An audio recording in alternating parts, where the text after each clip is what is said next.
Buenos días. Buenos días. Primero agradecer vuestra presencia en este modesto acto de lectura Gracias a vosotros. del Quijote, ¿no? Don Eduardo Aguirre, ¿vale? Y Marta Roa, su esposa.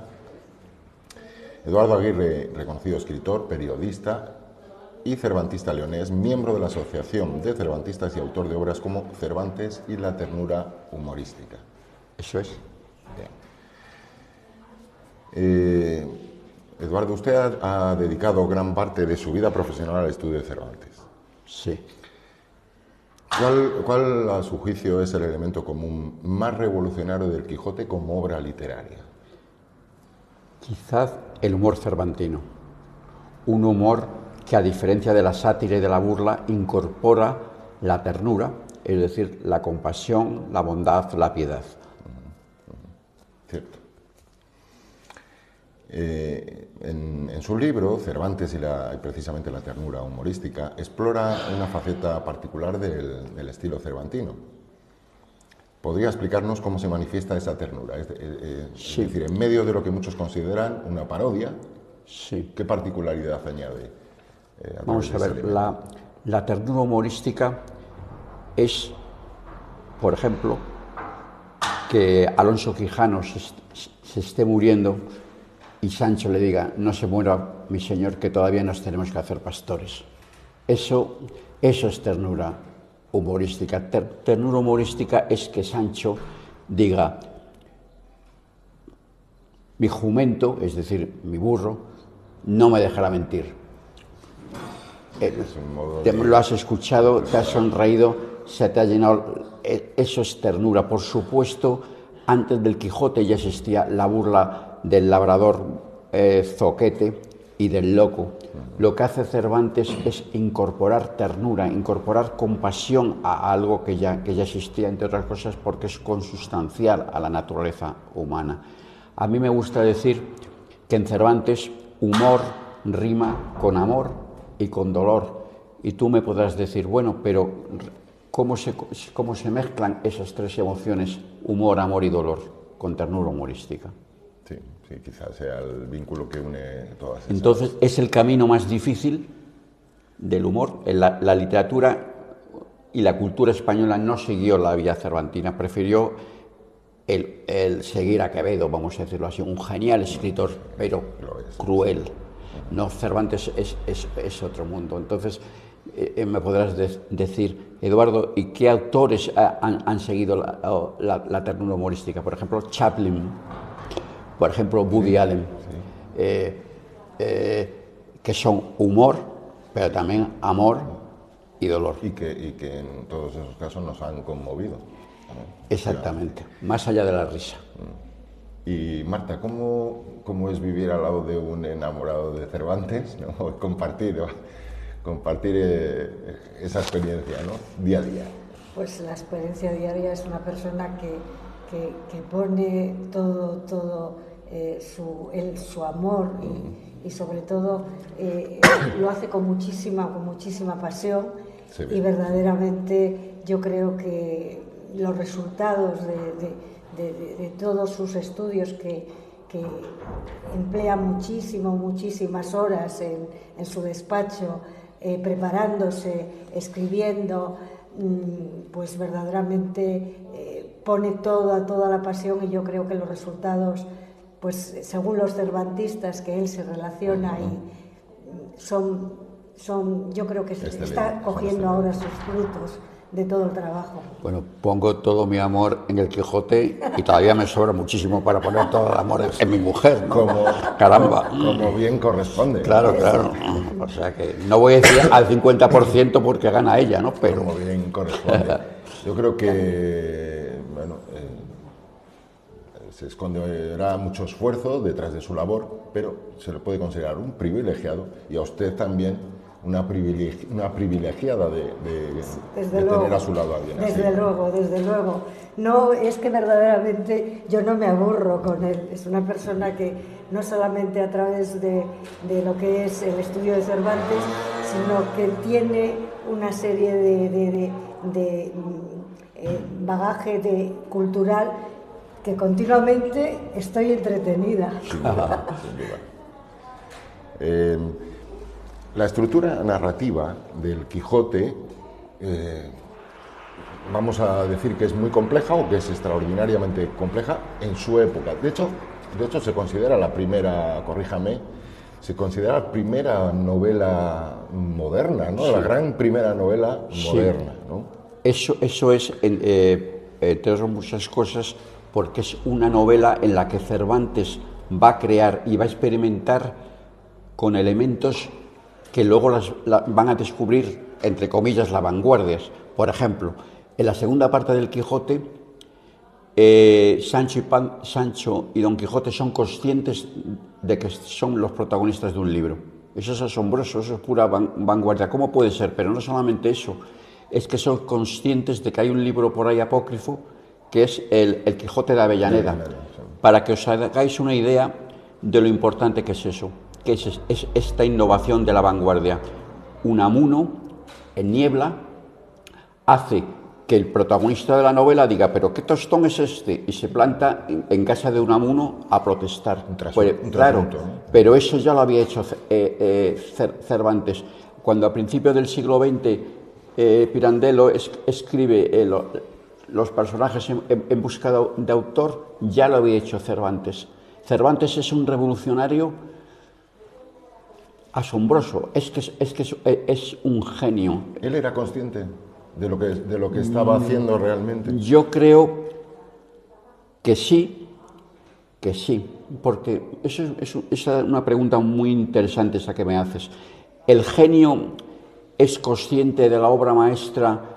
Sí. Otra cosa es que obviamente más de 400 años después sepamos mucho más. Yo creo que sí, yo creo que nadie pinta las meninas y dice, bueno, no sé cómo, no. Cervantes, Homero, Shakespeare, incluso Kurosawa, Woody Allen, cuando la obra maestra, yo creo que el autor es consciente. Otra cosa es que le pueda quedar un estado de perplejidad y de desconcierto, pero yo creo que nadie puede escribir el Quijote y puede ser consciente de lo que está haciendo realmente. Sí. Bueno, no digo nada de si hoy levantara la vista y viera cuál sería el impacto de su obra, ¿no? Sería el humor, que es un elemento central en el Quijote, ¿vale? Considera que los lectores contemporáneos somos capaces de captar todos los matices humorísticos. No sé, es un modo de si somos también conscientes de aprender toda la riqueza que nos quiere transmitir en su obra, ¿no? Vamos a ver, esta pregunta también es muy interesante. Por supuesto hay muchas cosas, muchas referencias, muchos puyazos que se han perdido, pero eso es inevitable. No hay que irse tan lejos. A nuestros hijos les proyectamos ahora una película de los años 70, 80, pero incluso de los 90, y se han perdido. Eso no hay que, porque es elementos culturales, porque nuestra sociedad ha cambiado tanto desde la transición que parte de lo que entonces se llamaba las españoladas, se las proyectamos a nuestros hijos y no las entendías. Se ha perdido, pero eso no es lo importante. Lo importante es, por ejemplo, que nosotros seguimos sonriendo y nos sigue haciendo gracia cuando Sancho, o esta vez la mujer de Sancho, dice, mis gallinas no me dejarán mentir. Eso es universal. Y atemporal. Claro, y atemporal. Entonces, ya te digo, no hay que irse al siglo XVII para entender que hay una parte del humor que se pierde. Por supuesto que hay un humor que se ha perdido en las películas de la transición, pero hay otras cosas que son inmortales, las que tienen que ver no tanto con la cultura del momento, con el entorno, sino con el corazón humano. Pero bueno, yo llevo 40 años, casi va a hacer 40 años como columnista, pues hay muchas aspectos de mi propia ironía, que si yo voy a las columnas de mi juventud, pues no son políticamente correctos. Ha evolucionado nuestra percepción de la sexualidad, la relatividad, de lo que llamaríamos políticamente correcto, pero eso no es importante.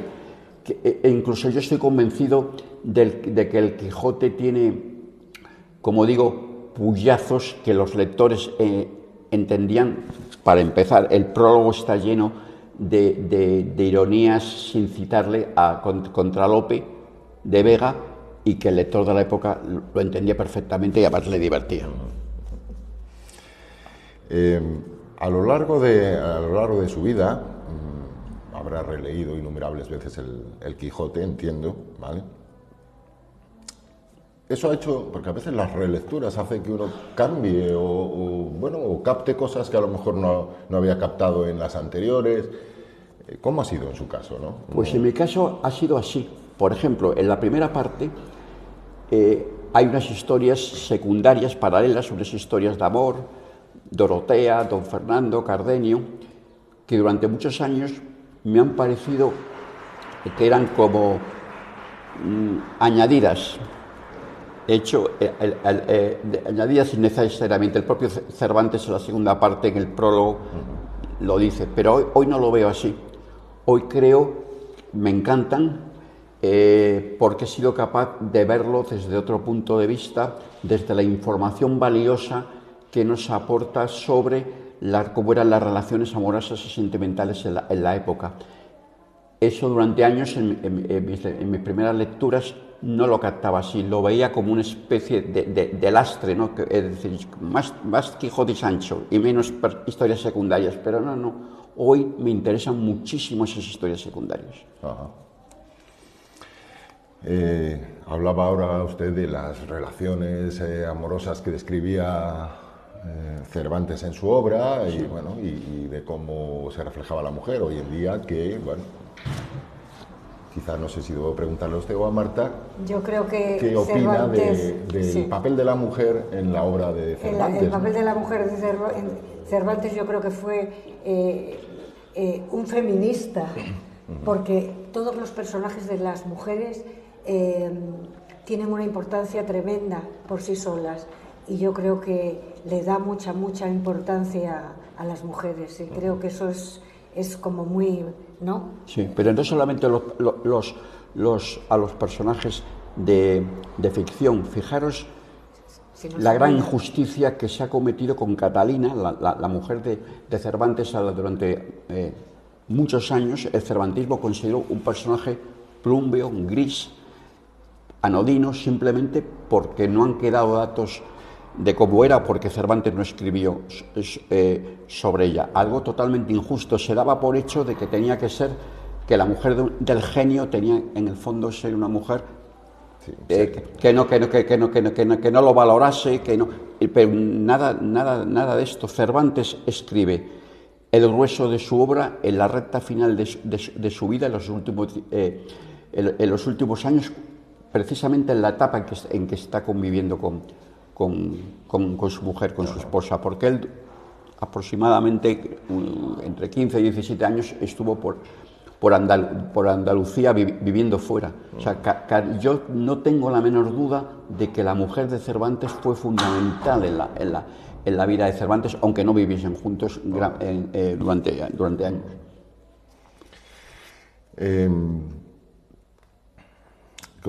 Como experto que es, ¿hay algún pasaje que siga conmoviéndole especialmente? Especialmente algún, vamos un poco a lo concreto. Sí, bien, varios supongo, ¿no? Varios ejemplos.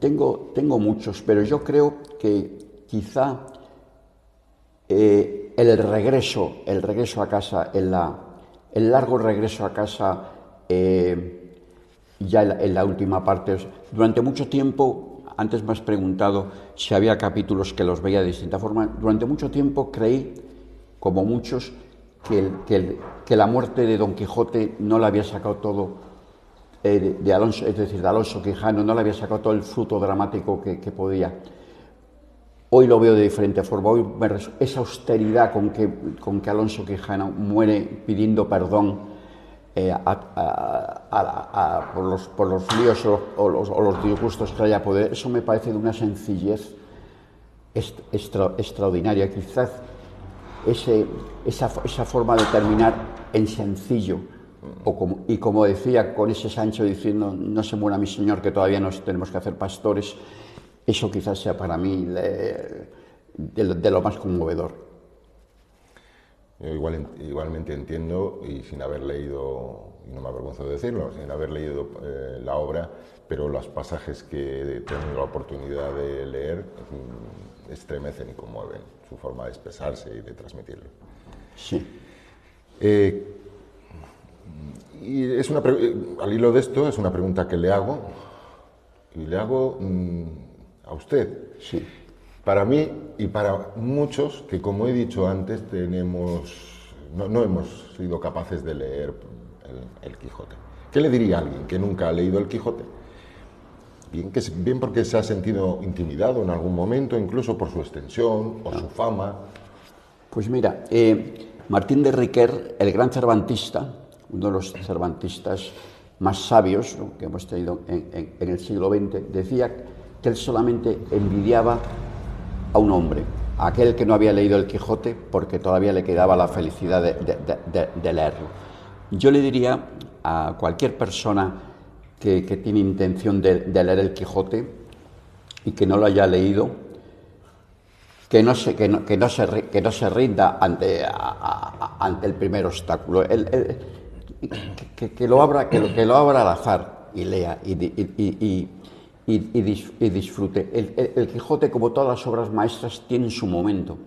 Yo discrepo desde el respeto con quienes piensan que hay que iniciar a los niños en el Quijote. No, a los niños hay que hablarles de Cervantes y Don Quijote, pero quizás leerlo así a palo seco sea duro. Primero, tienes que querer leer el Quijote. Yo imparto talleres de lectura guiada para las personas mayores sobre el Quijote.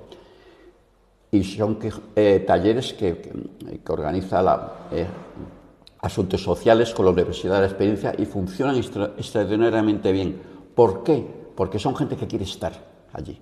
Son gente que quiere leer el Quijote, no es gente que lo lea por obligación. Sí. Entonces, creo que esa es la clave. Y luego tampoco olvidemos una cosa. Cervantes no podría haber escrito El Quijote de joven. El Quijote es una obra sapiencial que creo que se disfruta más si se tiene alguna experiencia de humor, amor y dolor. Entonces, eso de alguna forma viene con los años. Fruto de un bagaje existencial, de un bagaje porque el Quijote es un humor sapiencial. Sapiencial, ¿qué significa? Un humor de la sabiduría. Y humor de la sabiduría, ¿qué es? Pues yo creo que en definitiva es un humor de la compasión, de la bondad y de sentir que, bueno, si se fracasa, pues que se fracasa con la cabeza alta. Y si se fracasa, pues se fracasa pidiendo perdón. Y que la vida, después de todo, es hermosa. Y si hay que morirse, pues se muere uno cuando Dios haya marcado la obra, pero con una sonrisa, porque las últimas palabras, y a mí me gusta mucho recalcarlas, las últimas palabras que pronunció, que dejó escritas Cervantes 4 días antes de morir, cuando ya le habían dado la extremoción, él se despidió del mundo con estas palabras: adiós, gracias, adiós, donaires, adiós, regocijados amigos, que yo ya me estoy muriendo y espero veros a todos pronto en la otra vida. Ante un hombre que se despide con un gag, el decir que espero veros pronto, pero se despide dando las gracias. Don Quijote y por extensión Cervantes es la antiamargura.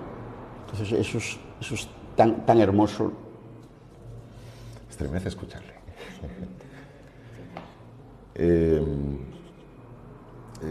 Hoy en día vivimos en un mundo dominado por lo audiovisual, por lo inmediato. ¿Qué ofrece el Quijote a los lectores actuales, contemporáneos? Pues ofrece sabiduría, ofrece humor, ofrece profundidad, lo ofrece todo. Es que es un libro que lo contiene todo. Yo no voy a decir el anatema de que es un libro perfecto, porque perfecto no hay nadie. De hecho, los santos no eran perfectos, los santos eran hombres con defectos. Lo que pasa es que quizás eran conscientes de los defectos. El Quijote es un libro que salva, y pongo salva entre comillas en un sentido metafórico. ¿Qué quiere decir? Que si nos salva aquello que nos libera de la desesperanza, del pesimismo y de la tentación de decir que la vida es una porquería. Nadie que ame el Quijote dirá jamás que la vida es una porquería. ¿Por qué? Porque dice, bueno, si Don Quijote fracasa, pero es que Don Quijote de verdad fracasa. Estamos aquí ahora hablando de él y podemos decir que fracasó Don Quijote simplemente porque volvió a ser Alonso Quijano y recuperó la razón. Fracasó Cervantes y estamos hablando aquí ahora de él. ¿Qué es triunfar y qué es fracasar? Por finalizar, ¿no? Si tuviera que resumir en una frase por qué el Quijote sigue siendo relevante 4 siglos después de su publicación, ¿qué diría? Es decir, aunque ya hemos tocado antes un poco esa temporalidad, esa universalidad de la obra, pero esta es una pregunta muy directa y muy concreta, ¿no? ¿Sigue siendo relevante 4 siglos después? Sí, sigue siendo relevante porque la naturaleza humana sigue siendo la misma, y antes no había coches con motores, ahora sí lo hay, pero el ser humano seguirá rimando humor con amor y con dolor. Coincido plenamente. Muchas gracias. Pues ha sido un auténtico placer, porque siempre es un placer escuchar a alguien que conoce, en este caso, de manera tan brillante la obra de Cervantes y sobre todo el Quijote, ¿no? Bueno, muchas gracias, y quiero decir que a mí el Quijote me encanta, pero me encanta ver mi mujer. Bueno, yo quiero decir que me gustan muchísimo las instalaciones que tenéis aquí en Villacedré, que sé que pertenece a Santovenia y los pueblos pequeñitos que hay alrededor, y que, bueno, que todo esto hay que seguir, que sé que hay muchas actividades deportivas, de bailes y de todo, y que todo lo de la cultura efectivamente hay que meterlo primero a los niños y luego mantener las cosas, y que lo estáis haciendo es un mérito muy grande. Exactamente. Y no cejar en el empeño, ¿no? Como bien nos enseña Quirá Cervantes. Os felicitamos. No, es así. De verdad que muchas gracias. Gracias a vosotros por venir, y espero además volver a veros. Pues eso, muy bien. Un placer. Vale. Gracias. Oye, qué buena entrevista. Te tengo que felicitar